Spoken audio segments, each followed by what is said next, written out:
It's being deliberate and it being purposeful in including not only fun things on your list, but really meaningful things on that list. Welcome to the Q4 Impact Podcast, where we challenge the cultural norms of aging through scripture, story, and conversation. Welcome back to the Q4 Impact Podcast. I'm back with the founder of Q4 Impact and my co-host, Ron Regenstrife. Welcome back, Ron.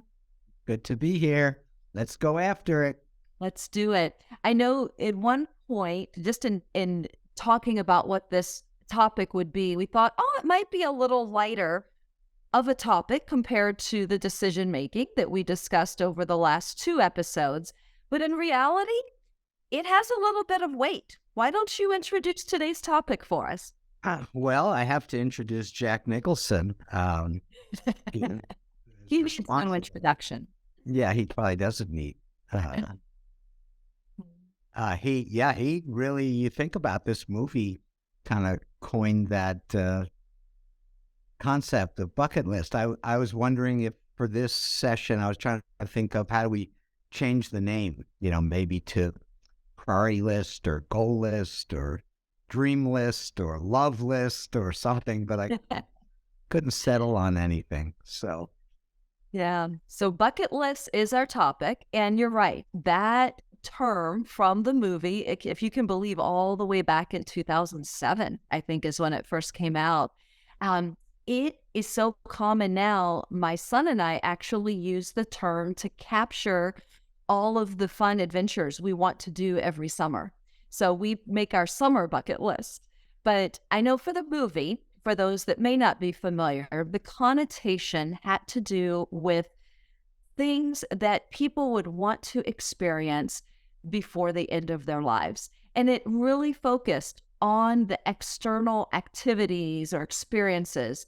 And for our purposes in today's conversation, we don't want to leave it with just the external. Share a little bit more about what we want to talk about. Yeah, the thing that I think you can recognize that gets lost maybe is, the fun part of the movie is remembering all the experiences that they had. But before the experiences, there actually was a list.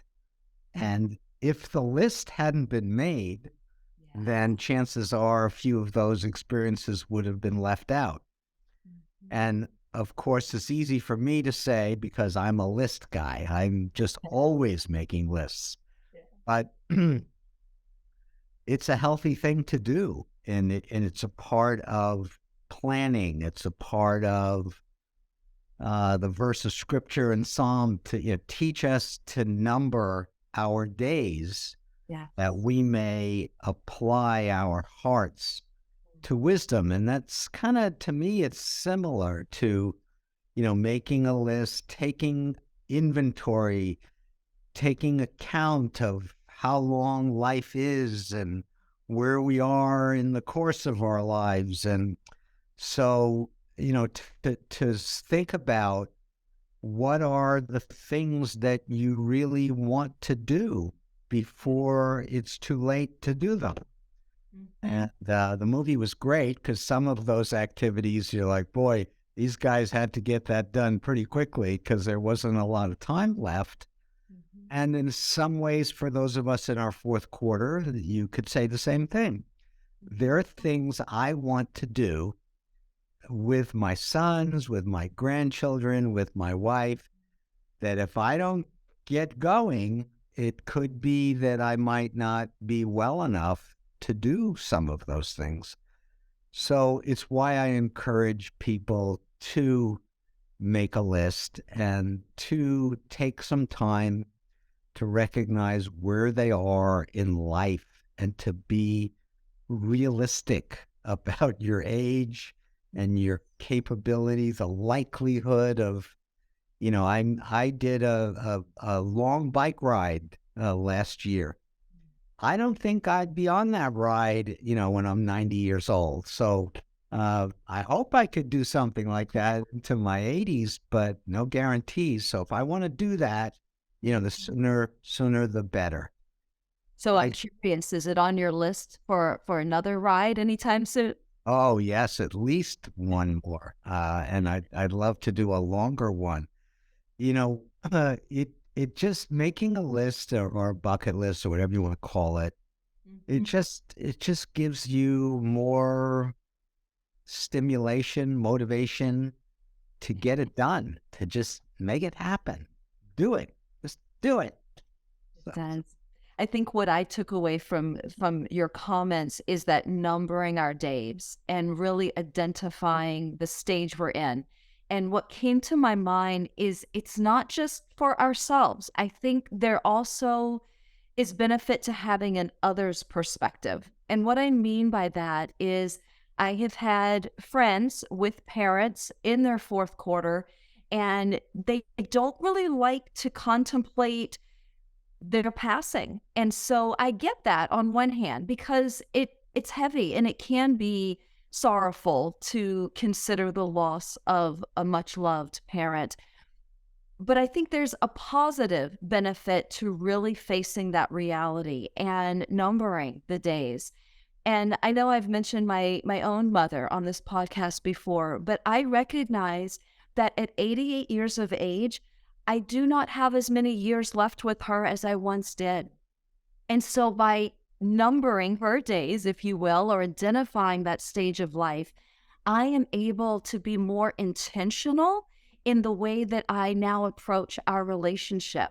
And I think it's twofold. It's not just um, eh, maybe the bucket list that I might have of things that I want to do with or for her, but as I identify that, it helps me have the privilege and the opportunity of knowing her own and maybe coming alongside to help her accomplish or experience things that are of importance to her before her end of life. So that other's perspective is equally as important than just our own, I think.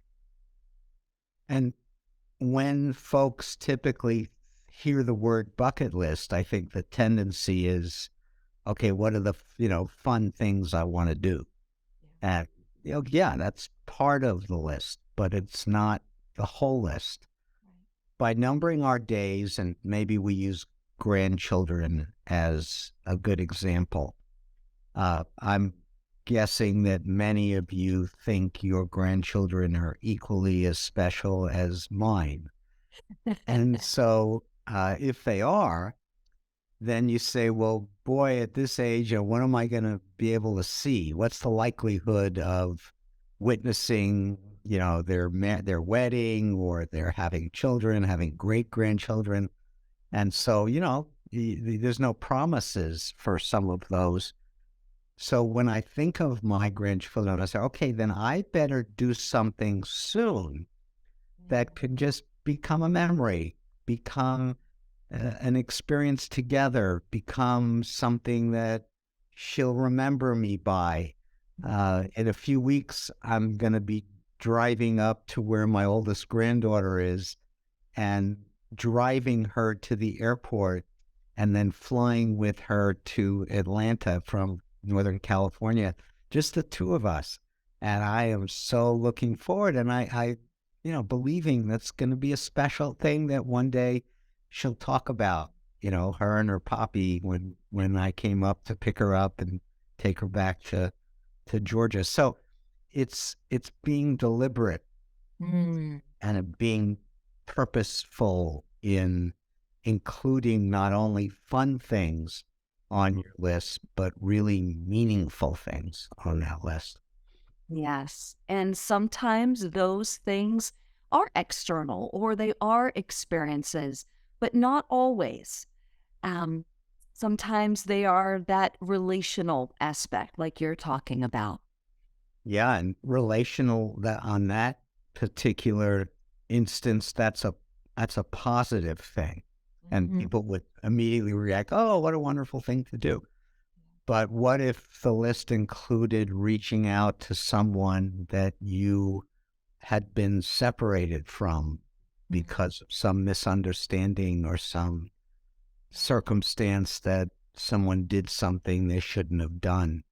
Right. And so I think great topics and items to be on that list are topics that relate to reconciliation.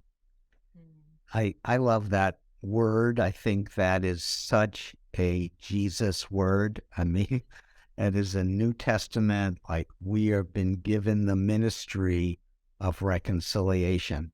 Yeah. And so, are there apologies that we need to make? Mm.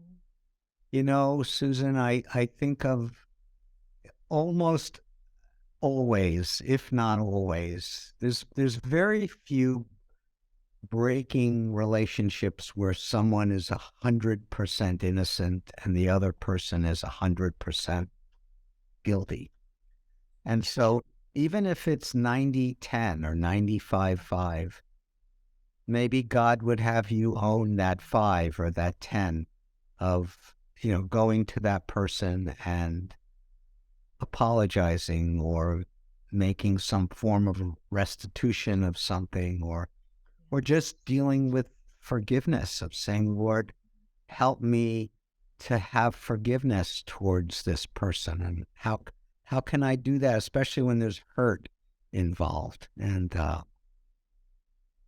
those are things that could be, should be on your bucket list. I agree. It makes me think of the movie we referenced at the beginning of this episode. And for those that know it, Morgan Freeman encouraged his friend, played by Jack Nicholson, to reconcile the relationship with his daughter. And what a great culmination. And of course, that was Hollywood, but that's the very thing you're talking about, to include something of greatest worth. As I always tell my son, it's people over things.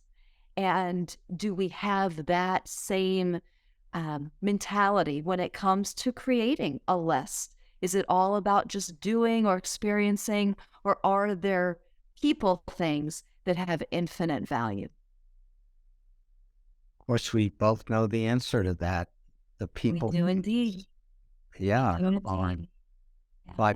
by far the more important Mhm. things to make sure uh, as we finish our lives, we haven't left things undone or hurts that we're guilty of creating. I want to encourage all of us to be maybe more thoughtful Mm. about our part in in the differences that exist between those that we maybe have a hard time with, and to really seek to want to understand what we could do about that, or what we could have done better in that breakup of some form of relationship challenge. So It's a good challenge. I'm also mindful that there may be some listening that already do this. Maybe they feel like they don't have things undone, or they are working their list, so to speak. And from that other's perspective that I just mentioned earlier, I think a challenge that we could pose to that group would be, maybe you can come alongside someone else who hasn't yet done that. Help them make their list, or help them fulfill their list. Sometimes we need someone to link arms with us, whether it's simply to enjoy an experience, or something as difficult as processing how to do the things you're talking about that lead towards the reconciliation of a broken relationship. We are not meant to do all of life alone. we're not. And just going back to this concept of having a list of things to do, I feel like I somehow have to apologize because I make a lot of lists, and and I'm not going to apologize for that because it's so helpful. It's so helpful. I don't know how people get things done that don't write things down and create lists for themselves of what's left that's undone? What do you want to get to the end of your days and have accomplished?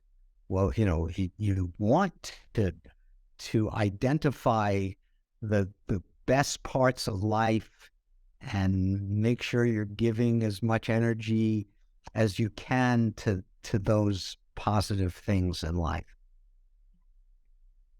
It's a worthy challenge. So, though perhaps a little lighter topic, there's still weight. It requires thoughtfulness, it requires intentionality and being purposeful to make sure that there are no empty boxes when we get to the days when we can no longer perhaps do as easily. And that, Any closing words? yeah, I just starting to say, Suze, that's maybe one of the recognition parts of this episode is that, friends, you got to recognize that there will come a day where you won't be able to do things that you had been able to do. So instead of, I don't want to talk about that, or no, that's negative. No, you could use that as a positive to inspire you to do the things soon that you really want to get done. Yes, absolutely. Ron, thank you for sharing your thoughts on this topic.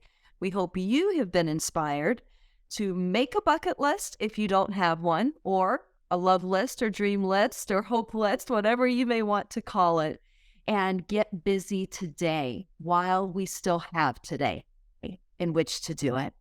Thank you for listening, and we hope you'll join us again next Monday when we will be talking about how to limit our regret. Thank you for tuning in to this episode of the Q4 Impact Podcast. Please make sure you're subscribed to this podcast on whatever platform you're listening on, so you continue receiving encouragement and practical tips on how to live your fourth quarter continually impacting the world around you for Christ.